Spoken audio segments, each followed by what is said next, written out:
దేశ సమగ్రత ఐక్యత బీజేపీతోనే సాధ్యమన్నారు ఆ పార్టీ జాతీయ అధ్యక్షులు జేపీ నడ్డా. సిక్కు సమాజ వికాసం అభివృద్ధికి మోదీ సర్కార్ నిజాయితీతో పనిచేస్తోందన్నారు. 1984లో అట్లలకు కారణమైన వారిని ఎన్డీఏ సర్కార్ జైల్లో పెట్టిందని గుర్తు చేశారు. మరోసారి బీజేపీ గెలిస్తే దేశంలో శాంతి భద్రతలు పటిష్టమవుతాయన్నారు నడ్డా. सिख कौम के हमारे लोग भारतीय जनता पार्टी में शामिल हों, यह हमारे लिए गौरव की बात भी है, खुशी की बात भी है।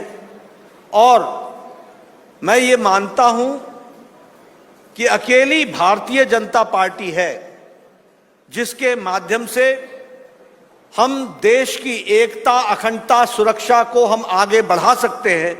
और उसमें बहुत बड़ा योगदान आपका है। आपके शामिल होने से हम इस काम को और तीव्र गति से आगे बढ़ा सकते हैं। और सिख भाइयों को अपने साथ जोड़ने के लिए हर तरीके के प्रलोभन भी देने का प्रयास हुआ, लेकिन सिख कौम के लिए अगर किसी ने सही मायने में काम किया तो वो हमारे प्रधानमंत्री श्री नरेंद्र मोदी जी ने काम किया।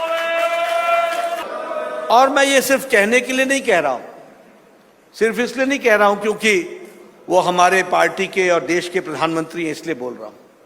इसको धरती पर किसी ने उतारा तो प्रधानमंत्री मोदी जी ने उतारा, और उनको बहुत लगाव है।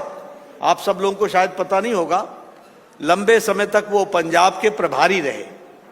उन्होंने पंजाब का कोई ऐसा शहर नहीं है, कोई ऐसा जिला नहीं है जहां वो गए नहीं और जहां उन्होंने घूमे नहीं या उसकी जानकारी हासिल नहीं की। इसलिए उनको विशेष लगाव रहा है। और इसी लगाव के दृष्टि से आप देखेंगे, बहुत लंबे समय से हम कहते थे कि एफसीआरए का रजिस्ट्रेशन हो। हमारे हरमंदिर साहब को सारी दुनिया से लोग कंट्रीब्यूट करना चाहते थे और वहां पर जोड़ना चाहते थे, लेकिन वह एफसीआरए का रजिस्ट्रेशन न होना और वह कंट्रीब्यूशन न पहुंचना, ये एक बहुत बड़ी तकलीफ थी जिसको लंबे समय तक, मैं किसी का नाम नहीं लूंगा, लेकिन लंबे समय तक लोग प्रधानमंत्री रहे, लेकिन वह हमारे सिख कौम के लिए यह काम नहीं कर सके जो प्रधानमंत्री मोदी जी ने करके दिया। और आज दुनिया भर के लोग जो हरमंदिर साहब में कंट्रीब्यूशन करना चाहते हैं वो कर सकते हैं।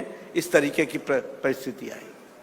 उसी तरीके से लंगर के भोजन के लिए और लंगर के लिए जीएसटी की बात आई, तो उस जीएसटी के विषय में सरकार ने तय किया कि हम इसको भरेंगे, लेकिन लंगर पर कोई टैक्स नहीं लगेगा, यह भी फैसला किया गया।